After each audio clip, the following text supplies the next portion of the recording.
The Galactic Council chamber floated in the void between stars, a structure so massive it had its own gravity field and atmosphere. Generators that had run without maintenance for 12,000 years since the Thoughtweavers had perfected their design. Ambassador Telkoth of the VHARN Collective watched the newest species enter the chamber with the same clinical interest.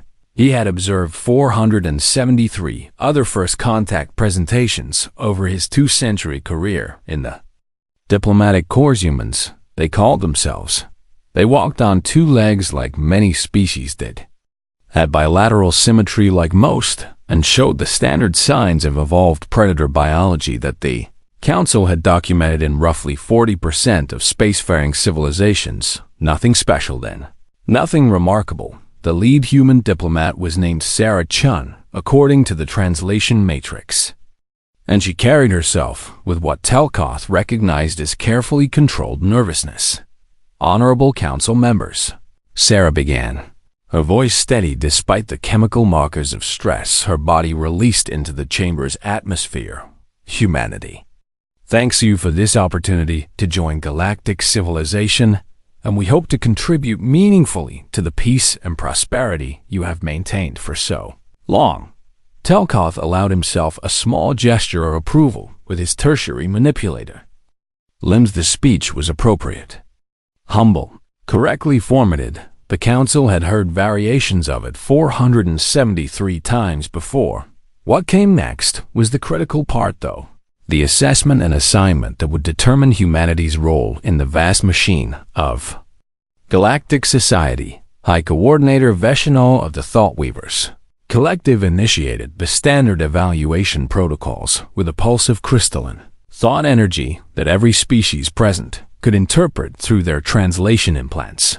Humanity has been observed for the standard probationary period of 50 local solar cycles. Veshinol's thoughts echoed in the chamber without sound or vibration, pure meaning translated directly into comprehension. Our survey teams have compiled extensive data on human psychology, sociology, technological development, and biological capacity.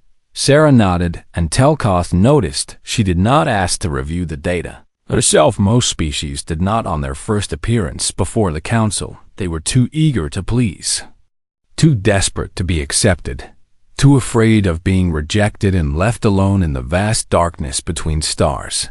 The evaluation has identified humanity's primary contribution capacity. Veshinol continued, and Telkoth felt the familiar anticipation that came with this moment. The point where a species learned what the galaxy needed from them. Some species celebrated their assignments, while others struggled to accept them. But all eventually understood that the Council's wisdom had guided galactic civilization through 47,000 years of unprecedented peace and cooperation. Humanity demonstrates exceptional resilience to physical trauma, rapid adaptation to hostile environments, high pain tolerance, and most significantly, a psychological trait the evaluation team has designated as crisis-oriented pack bonding. Sarah's expression shifted slightly, and Telkoth read confusion there, mixed with cautious pride. This profile indicates optimal deployment in high-risk scenarios, requiring immediate response with acceptable casualty rates. Veshinol explained with the patient tone the Thoughtweavers used when simplifying complex concepts for species with less sophisticated cognitive architecture. Humanity will serve the Council as emergency responders, first contact shock troops, hazardous environment workers, and crisis intervention specialists. The silence that followed lasted exactly 4.7 seconds by Telkoth's internal chronometer. "We accept," Sarah said finally, and Telkoth noted that her stress markers had actually decreased rather than increased. Curious that, but not unprecedented. Some species found relief in having clear purpose and defined roles. Humanity's acceptance is recorded. Veshinol confirmed. Initial deployment requests will be transmitted to your world government within one standard rotation, and training protocols for your first volunteer cohorts will begin immediately. The formal session concluded with the traditional exchange of cultural gifts and ceremonial pleasantries. But Telkath remained in the chamber after the human delegation departed because he had noticed something in the final moments that troubled his analytically trained mind. Sarah Chun had smiled when she accepted the assignment, not the nervous smile of someone trying to appear confident, not the forced smile of diplomatic politeness, but a small, genuine smile that reached her eyes and carried emotional weight. The translation Matrix could not fully parse. Telkath filed a notation in his personal records about that smile, then dismissed it as irrelevant. The council had made similar assignments 473 times before, and the system worked flawlessly every time. 3 months later, the first human volunteer units deployed to a toxic chemical spill on the industrial world of Kamtar 5, where a manufacturing accident had released 17 different compounds into the atmosphere, 12 of which were lethal to the Kamtar themselves, and 14 of which were lethal to the VHARN workforce that maintained the facilities. Human hazmat teams worked for 72 hours straight in environment suits that failed with alarming regularity. And when the crisis ended, 347 humans had died from chemical exposure, suit failures, and structural collapses in the damaged facilities. The Kamtar planetary governor sent official thanks to the council and requested a permanent human emergency response station be established in their System 6. Months after that, a first contact scenario went catastrophically wrong when the Pelgash species interpreted the Council's standard greeting protocols as an act of war and opened fire on the diplomatic vessel before anyone could clarify the misunderstanding. The human security detail aboard the ship held the line for 40 minutes while the actual diplomats evacuated, and 83 humans died, buying time for species they had never met to escape violence directed at a council they had only joined half a year earlier. The Council's diplomatic corps sent official commendations and assigned human security teams to all high-risk first contact missions going forward. A year into humanity's service, a colonial rebellion on Treshkan 9 required military intervention after the colonists seized orbital platforms and threatened to drop asteroids on the homeworld unless their independence demands were met. The human peacekeeping battalions deployed with orders to minimize casualties on both sides and spent 8 months in brutal close-quarters combat aboard the orbital platforms because the Council's rules of engagement prohibited weapons that might damage the valuable infrastructure. 4,219 humans died in that operation, and the rebellion was successfully suppressed with the platforms intact and functional. The Treshkan government awarded the Council's Military Command Division a citation for preserving billions of credits worth of equipment in the Council's vast statistical databases. Human casualties accumulated with the same mechanical precision that tracked resource allocation, trade volumes, and energy consumption across 11,000 member worlds. 15 million dead in the first decade, 8 million in the second, 23 million in the third. The numbers meant nothing to the Council beyond resource management calculations and deployment efficiency metrics. Taloff reviewed the statistics during a routine assessment of our Council operations and noted that human volunteer rates had not decreased, despite the casualty figures. In fact, applications from Earth and the growing network of human colonies had increased by 17% year over year. He filed a report suggesting a psychological study to understand this apparent defect in human survival instincts, and the Council approved the research allocation without discussion. None of them asked why humans kept smiling when they volunteered. None of them thought to question what those smiles meant, and none of them considered that perhaps humanity was counting something the Council had never bothered to measure. Dr. Halen Morse stood in the observation deck of the UHCS Remembrance and watched the surface of Kepler 442b burn through the viewport with the kind of detachment that came from seeing too many worlds in crisis. Below them, 17 mining colonies were experiencing simultaneous reactor failures, and the radiation levels were climbing past survivable thresholds for every species the Council employed in the extraction operations. Every species except humans, apparently. Deployment authorization. Confirmed. The communications officer reported from her station, her voice carrying the flat professional tone that came standard in human military service, now after 3 centuries of this work. Council Operations Command acknowledges estimated casualty rate of 68% and classifies this as acceptable losses.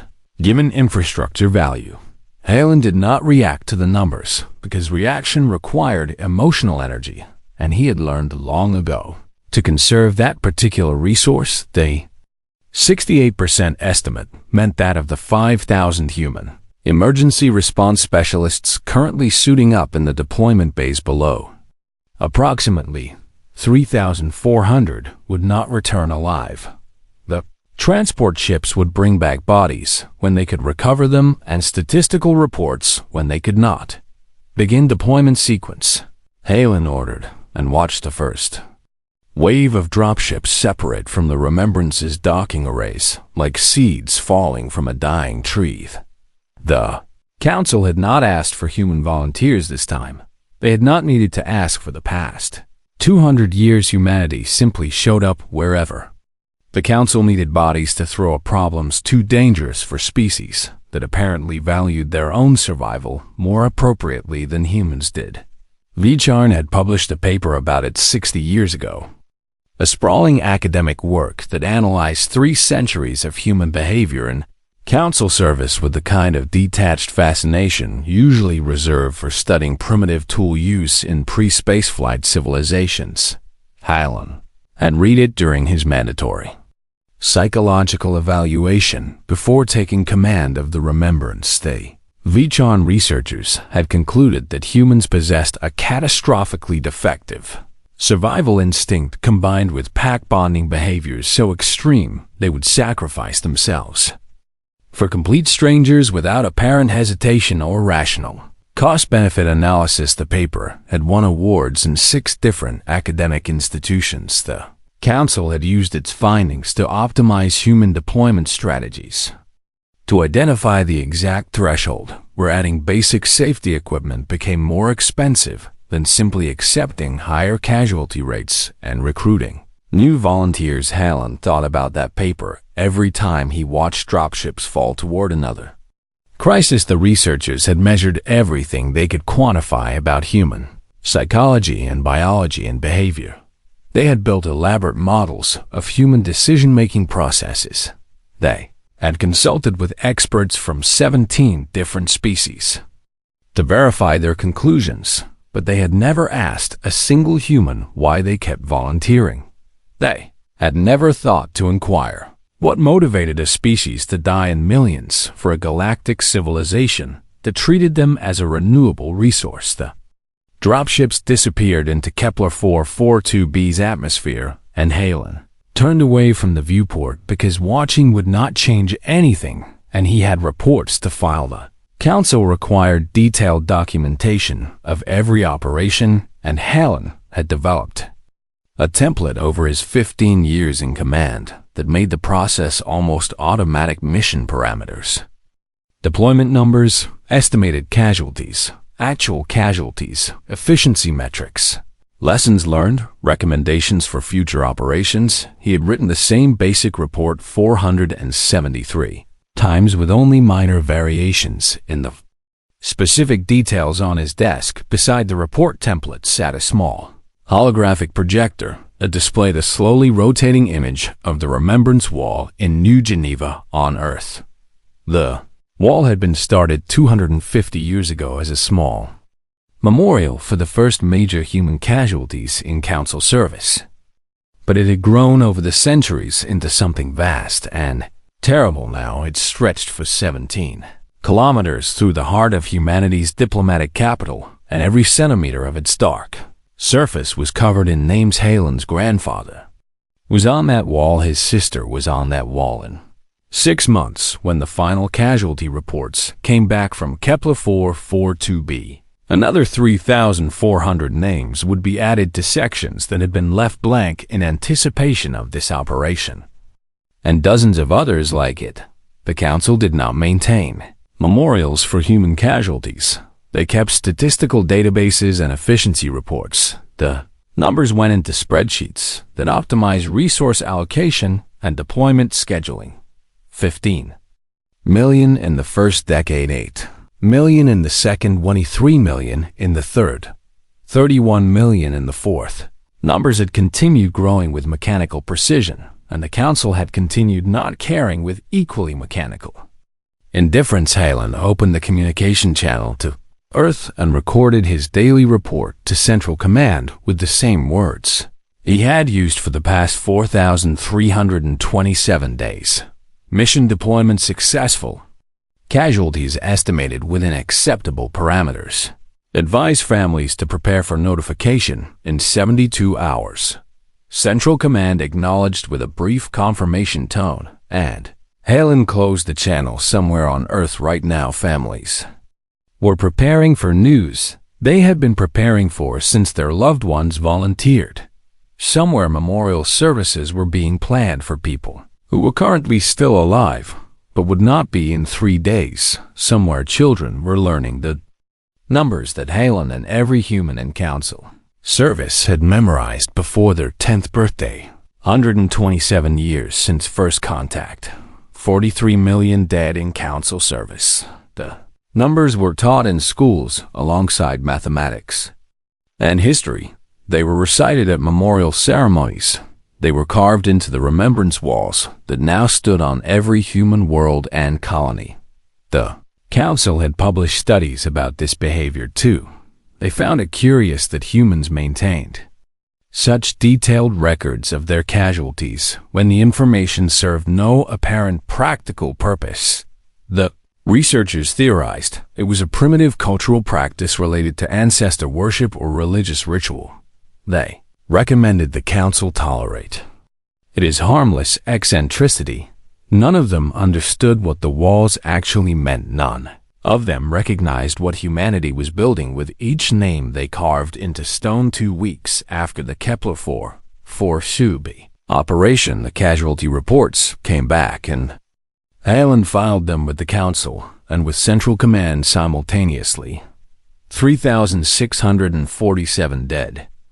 Slightly higher than the initial estimate due to secondary reactor failures that had not been included in the original risk assessment. The Council noted the discrepancy and updated their deployment models. Earth added 3,647 names to the walls. Halen received his next assignment. 6 hours later, a first contact scenario gone wrong in the Triangulum sector. Estimated casualties of 40%. Deployment in 72 hours. He accepted the orders and began the briefing process and watched another generation of volunteers suit up in the deployment base. They were young mostly, barely old enough to qualify for service. They smiled when they boarded the dropships. Council's researchers had documented those smiles extensively. They had measured the muscle movements and chemical responses. They had compared them to smiles observed in other contexts and other species. They had concluded the smiles were a stress response, a psychological defense mechanism against fear of death. They had published their findings and moved on to other research. None of them had considered the possibility that the smiles meant something else entirely. None of them had thought to ask what humans found amusing about dying for strangers. None of them had wondered what kept the volunteer rates climbing despite 3 centuries of accumulated casualties. Halen stood in the observation deck and watched the dropships fall toward another crisis and thought about a conversation he had overheard in the deployment bay last week. 2 young volunteers discussing their reasons for enlisting. My grandmother was at Kempter to 5. One had said, "She always told me the Council needed us." "Mine too." The other had replied, "She used to say we keep count." At the time, Halen had not understood what they meant. Council kept count too, after all. They maintained detailed statistical databases, but watching the dropships disappear, and thinking about the walls and the names and the numbers humanity had been recording for 327 years. Halen finally understood the difference. The Council counted resources and efficiency. Metrics humanity counted every single individual life. The Council measured acceptable losses. Humanity measured unacceptable costs. And somewhere in that difference between counting and remembering, between acceptable and unacceptable, between resource and person, something was building that the Council had never thought to measure. Halen pulled up the holographic display of the remembrance wall and rotated it slowly, watching the names blur, pass too quickly to read individually, but present nonetheless in their terrible completeness. 327 years, 43 million names, and humanity was still smiling, still volunteering, still dying, still counting. Ambassador Sarah Chung was 83 years old and had served humanity's interests in the Galactic Council for 62 of those years when she stood before the Remembrance Wall in New Geneva and finally understood what her acceptance speech 3 centuries ago had set in motion. The wall had grown beyond anything the original planners had imagined it, stretched now for 47 kilometers through the city and into the surrounding countryside. A dark ribbon of carved stone that bore witness to every human life spent in Council service. Sarah walked slowly along the newest section where names from last month's mining disaster on Regulus 7 were still being carved by patient stonemasons who worked in shifts around the clock to keep pace with the constant additions. 8,312 names from that operation alone. The Council had classified it as a highly successful intervention with only minor efficiency losses. Sarah touched one of the freshly carved names with fingers that trembled from age and something deeper than age. Marcus Chun, age 23, emergency response specialist, 3rd class. Her great-great-grandsons had never met him, had never known he existed until the casualty notification arrived with her morning briefing 3 weeks ago. The family had grown too large to track every branch and the war dead too numerous to maintain personal connections with each one. That thought should have been tragic, but instead, Sarah found it oddly fitting. Humanity had become so efficient at dying for the Council that grief itself had to be industrialized. Behind her, someone cleared their throat, and Sarah turned to find Director General Kim Tae-min of the United Human Council standing at a respectful distance. "They are asking for another deployment," Kim said quietly, his voice heavy with exhaustion that went beyond simple fatigue. "Kepler 442b again, and the mining unions are in open rebellion against the planetary governor." Sarah nodded slowly. She had expected this. The corruption in the councils. Colonial administration had been growing worse for decades, and the mining operations on Kepler 442b were particularly egregious in their exploitation of local workers. Rebellion was justified by any reasonable ethical standard. The council's response would be to send humans to crush it. "What are the projected casualties?" Sarah asked, though she already knew the answer would be horrifying. 90%. Kim replied, and his voice cracked slightly on the numbers. "They want us to use kinetic weapons in close-quarters combat aboard the mining platforms, and the engagement parameters essentially guaranteeing near-total casualties for the assault teams." Sarah closed her eyes. 90% meant that of the 15,000 humans the Council would certainly request, approximately 13,500 would die, and the Council would consider this acceptable because humans kept volunteering, and the platforms were valuable infrastructure worth preserving. "Have you prepared the response?" Sarah asked Kim. Nodded and pulled up a holographic display that showed the standard acceptance template humanity had been using for 327 years. She read it through once and felt something cold settle in her chest. "No," Sarah said quietly. Kim blinked. "Ambassador?" "I said no," Sarah repeated, her voice growing stronger. "We are not accepting this deployment." The silence that followed was profound. In 327 years, humanity had never refused.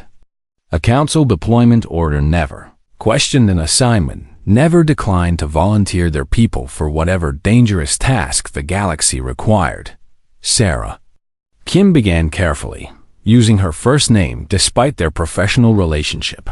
If we refuse, they could revoke our council membership, and we would lose access to galactic trade networks, colonial expansion rights, all the benefits we have built our civilization around for the past 3 centuries. I know. Sarah replied and pulled up her own holographic display, this one showing statistics that she had been compiling for the past 40 years. But I also know that we have killed 43 million of our own people to maintain that membership. She expanded the display to show the full scope of data she had gathered: casualty rates by operation type efficiency, metrics that measured human deaths per unit of preserved council infrastructure, a cost-benefit analyses that put precise monetary values on human lives, comparative statistics showing how other species were deployed and how carefully their casualties were minimized. Look at this, Sarah said, highlighting a particularly damning comparison. When the VHARN suffered a chemical spill on their homeworld last year, the Council authorized 8 billion credits for remote-controlled cleanup systems to avoid risking VHARN lives. And the operation took 6 months, but resulted in 0 casualties. She pulled up another file. When we faced the same scenario on Comtar 5, the Council authorized 8 million credits for basic environment suits and gave us 72 hours to complete the cleanup, and 347 humans died. Kim stared at the numbers with growing horror.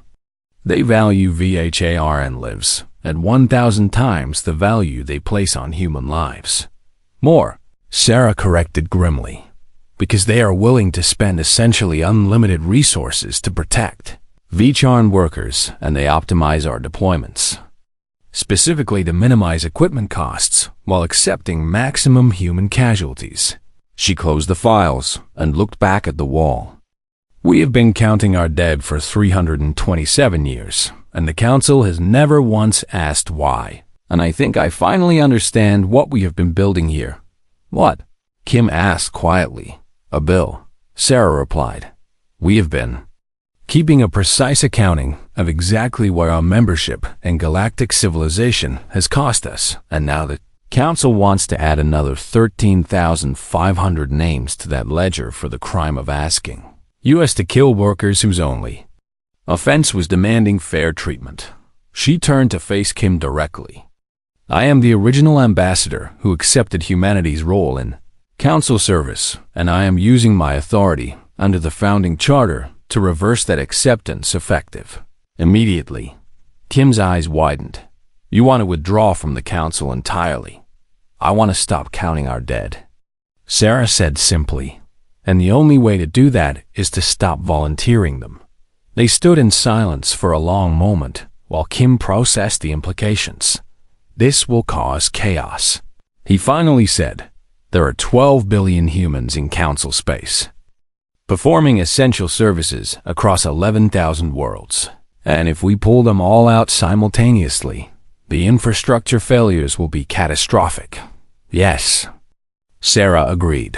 And perhaps that chaos will teach the Council something about the actual value of the lives they have been spending so carelessly. She pulled up a communication interface and began composing a message with hands that had stopped trembling. The message was simple. Just 3 words. But those words carried the weight of 327 years of accumulated grief and 43 million names carved in stone. We are done.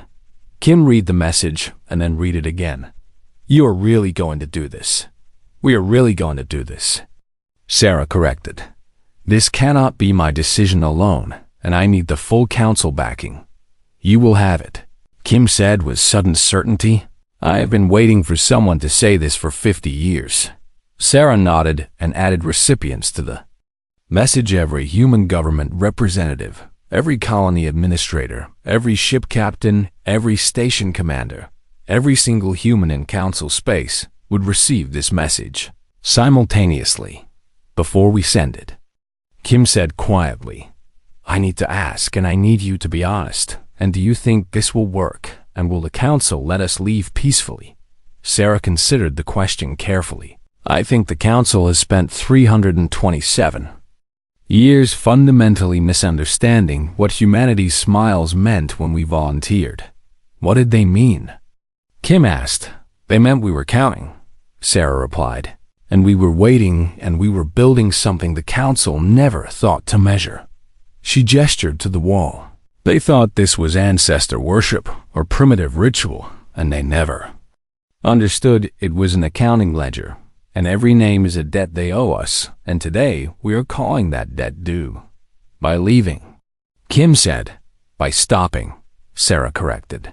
We gave them everything they asked for, and we died in their millions, and we never complained, and we never demanded anything in return, and they mistook that generosity for weakness. She finished composing. The message in her finger hovered over the send command. So now we show them what happens when humanity finally says enough. Kim nodded slowly. The council sent ambassadors to 473 species before us, and all of them accepted whatever role they were assigned, and none of them ever left once they joined. Then we will be the first. Sarah said and pressed send. The message propagated through the human communication network at light speed, jumping from relay to relay, spreading across parsecs and seconds. 3 words, 12 billion recipients, 327 years of waiting, and somewhere in the council chambers, the first alarms were beginning to sound as human workers across 11,000 worlds simultaneously stopped what they were doing and began the long journey home. Sarah turned back to the wall and placed her hand against her great-great-grandson's name. We counted, she whispered. We counted every single one of you, and we remembered, and that has to mean something. Behind her, Kim was already fielding communication requests from panicking council officials who could not understand what was happening. High Coordinator Veshnal had existed for 4,732 years, and had guided the Veshnal had existed for 4,732 years, and had guided the DOA 2 years, and had guided the National had existed for 4,732 years, and Galactic Council through countless crises with the calm certainty that came from being a crystalline intelligence capable of processing information at speeds that made organic thought seem glacial by comparison. In all those millennia, Veshnal had never experienced what humans called panic until now. The displays surrounding Veshnal's chamber showed cascading system failures across 17 sectors simultaneously, and the common factor in every single failure was the sudden absence of human personnel on Kempte R5. The toxic waste processing facilities had shut down when the human hazmat teams simply walked away from active cleanup operations, leaving half-contained spills to spread unchecked through industrial sectors on Treshkin 9. The orbital platforms that humans had died by the thousands to secure were now operating on skeleton crews because the human maintenance workers had evacuated without even finishing their current shift rotations on 743 worlds. The emergency response networks had gone dark as human first responders refused deployment orders on 4,200 mining operations. Human workers had gathered their personal belongings and departed for the nearest human transport hubs. It was not a strike. It was not a negotiation tactic. It was a complete and total withdrawal of the entire human species from galactic civilization. Explain this, Veshnal demanded of Ambassador Telkoth, who stood before the council looking more disturbed than Veshnal had seen him in 2 centuries of service. They sent a message, Telkoth said, and pulled up the communication that had triggered this catastrophe. 3 words to every human in council space, and then they just stopped working. Veshnal examined the message with growing incomprehension. We are done. 3 words that apparently meant the end of 327 years of the most productive species integration the council had ever achieved. What do they want? Vishal asked, because this had to be a negotiation tactic, despite all evidence to the contrary. Better compensation and improved safety standards, and what are their demands?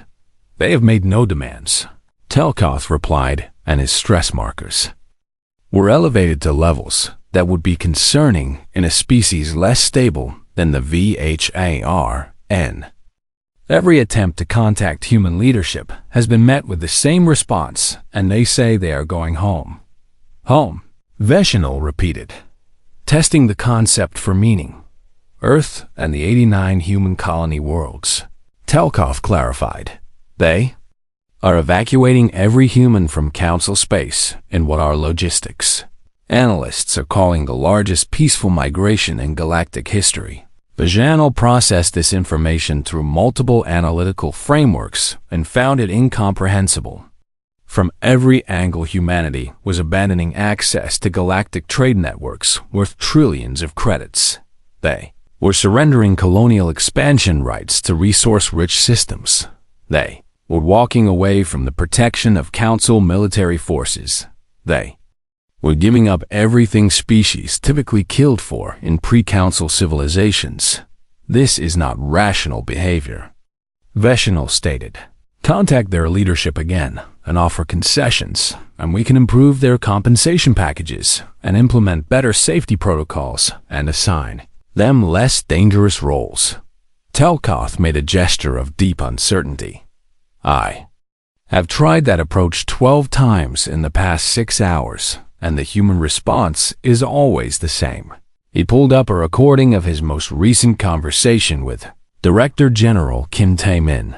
We appreciate the Council's generous offers, Kim's image said, with a tone that the translation matrix struggled to parse. But humanity is not interested in negotiating better terms for a continuing service, and we are simply done serving. Done serving. Vishal echoed, but they accepted their assigned role 327 years ago, and no species has ever withdrawn from Council service once integrated into galactic civilization. The humans seem unconcerned about precedent. Telkoth replied dryly. The displays updated with new crisis reports and mining. Rebellion on Kepler 442b had escalated because the human peacekeeping forces scheduled to suppress it had refused deployment. A first contact scenario in the Triangle sector was approaching violent confrontation because the human security teams had evacuated the diplomatic vessel. A chemical spill on Regulus 7 was spreading into populated areas because the human cleanup crews had abandoned the operation across Council space. The infrastructure that humanity had maintained through sheer willingness to die was collapsing into chaos. How long until we can replace human workers with other species? Vishal asked and already suspected the answer would be unsatisfying. The logistics team estimates between 5 and 15 years depending on the specific roles. Telkoth replied. Humans filled positions that other species refuse to take because the casualty rates are too high, and we would need to either develop new technologies to make those positions safer or find species willing to accept similar loss rates, and the probability of finding such species. Vishal pressed, effectively zero, Telkoth admitted. The psychological evaluation teams have reviewed records from all 473 species integrations, and humans are unique in their apparent willingness to volunteer for high-casualty operations. Vishal felt something the Thought Weavers rarely experienced. A sense of helplessness in the face of a problem that refused to yield to logical analysis. Send another delegation, Vishal ordered. Offer them whatever they want and more money and better conditions and safer assignments and anything to keep them from leaving. Telkoth bowed in acknowledgement and departed to fulfill yet another diplomatic mission that would certainly fail. 3 days later, he returned with the same result. The humans were polite. They were respectful. They were completely unmoved by any offer the Council made. They said something during this last meeting, Telkoth reported to an emergency Council session. Something I think we need to understand. He pulled up a recording of Ambassador Sarah Chun speaking. She looked old in the recording, ancient by human standards, but her eyes held a clarity that made Telkoth deeply uncomfortable. Honorable Council members. Sarah's image said, "You did not count our dead, and we did, and we are going home." The recording continued with Sarah responding to increasingly desperate offers from the council delegation. "You ask what you can offer us to stay," Sarah said, "but you still do not understand what we are telling you, and we do not want better pay or safer conditions or different assignments." She paused, and the expression on her face was one Telkoth had seen before on humans who volunteered for suicide missions. That small, genuine smile that reached the eyes. "We want you to understand what you spent." Sarah continued, "For 327 years you asked us to die for you, and we did, and we died in numbers so large. They stopped meaning anything to you, and they were just statistics in your efficiency reports." She pulled up holographic display showing the remembrance wall. "But they were not statistics to us," Sarah said quietly. "Every name on this wall is a person we lost, and a family that grieved, and a child who grew up without a parent, and a partner who died alone, and you never asked what that cost us because you never thought our losses mattered." The recording showed council delegates trying to interrupt, but Sarah spoke over them. "So we counted," she said. "We counted every single death, and we remembered every single name, and we built monuments to our losses while you built efficiency models. And now, after 43 million dead, you ask what you can offer us to keep dying." She smiled that terrible smile. "The answer is nothing, and there is nothing you can offer, because we are done volunteering our lives to a civilization that treats them as renewable resources." The recording ended. The council chamber was silent. Vishal processed Sarah's words through every analytical framework available, and finally understood the fundamental miscalculation that had led to this crisis. The council had treated human casualties as acceptable losses. Humanity had treated those same casualties as unacceptable costs, and somewhere in that difference, the entire relationship had become unsustainable. They left us detailed documentation. Telkoth said into the silence, "Every human facility has been shut down properly, and every operation has been documented, and every piece of equipment has been maintained, and they are not sabotaging anything as they leave." He pulled up files, showing meticulous records of every human operation in council space. They also left the remembrance wall standing. Telkoth continued, "On every world where humans died in significant numbers, they built monuments listing the names, and they asked that we maintain them." "Why?" Veshinal asked. "So we remember what we spent," Telkoth replied. Sarah Chun said, "That if we learn to count our own dead as carefully as humanity counted theirs, perhaps we can talk again someday. And until then," Veshinal prompted, "until then they will remember, and that has to be enough." The council watched over the following months as 12 billion humans evacuated council space in an operation so massive. It required every human transport vessel in existence operating at maximum capacity. They left behind functioning stations and maintained equipment and detailed instructions. They left behind the walls. They left behind 327 years of service, and they left behind a silence that the council was only beginning to understand they had earned.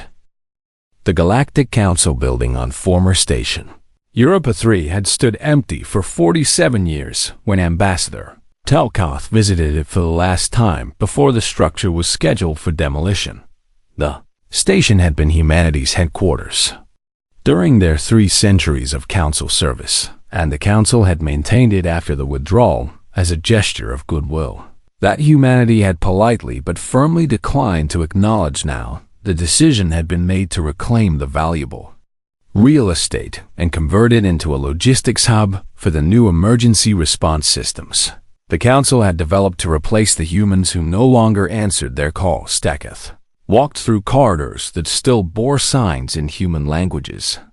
Alongside the standard galactic script, and felt a weight of memory that his long-lived species rarely experienced 47 years since humanity had withdrawn 50 years since he had last spoken with a human official, 374 years since he had watched Sarah Chun accept humanity's role in council service with that small, genuine smile he had never understood until it was too late.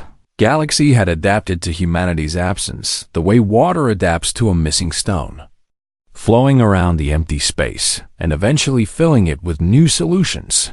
The Vicharn had developed advanced robotics to handle toxic cleanup operations, and casualty rates in those operations had dropped to near zero. The Thoughtweavers had created AI systems to manage first contact scenarios, and violent misunderstandings had decreased by 73%.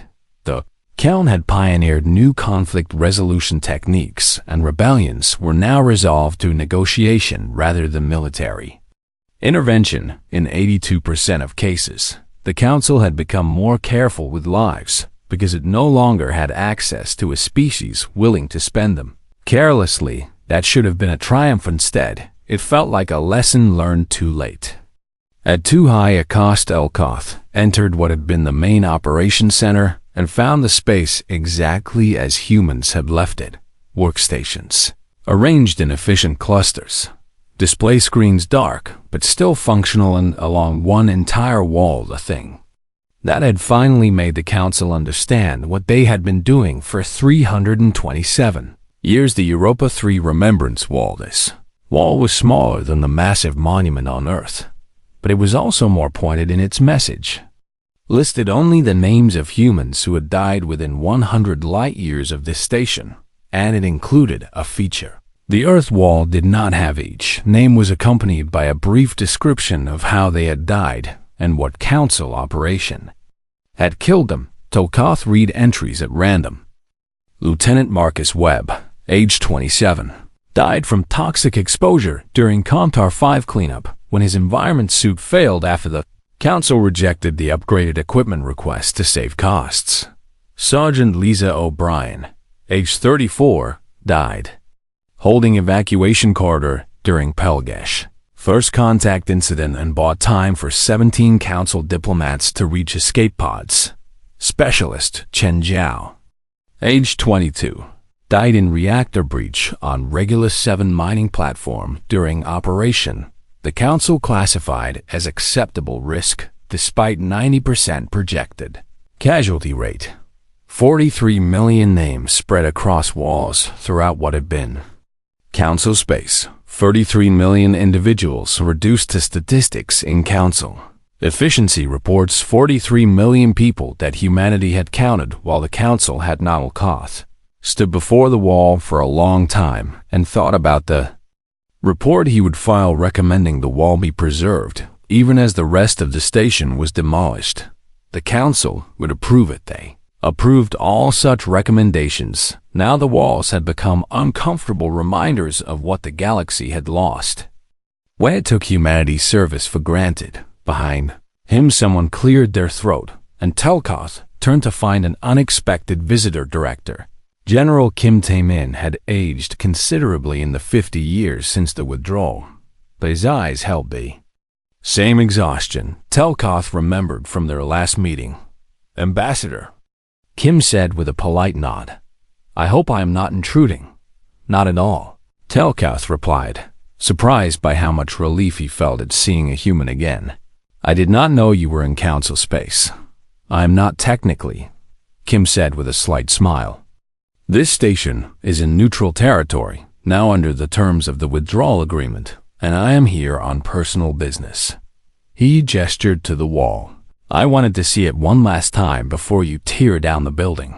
"We are preserving the wall," Telkoth said quickly. "I was just preparing the recommendation." "I know," Kim replied. "Your council has been very respectful of the monuments and humanity appreciates that." They stood in silence for a moment. "How is Earth?" Telkoth finally asked. "Thriving," Kim said. "The population has grown considerably without the constant casualty drain, and our technology has advanced. Remarkably now that our best and brightest are not dying in their thousands every year. He pulled up a holographic display showing images of Earth and the human colonies. Worlds shown were prosperous and peaceful and completely isolated from galactic civilization. We trade with the Council still, Kim continued, but only through automated systems, and we share scientific research, and we maintain diplomatic communication channels. But you will not send people. Telkoth finished. No. Kim agreed.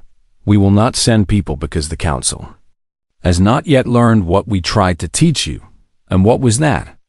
Telkoth asked, though he suspected he knew the answer. Kim gestured to the wall. That every name represents an irreplaceable loss, and that acceptable casualties is a phrase that should make you feel sick, and that if you are going to ask someone to die for you, you should at least have the decency to remember their name.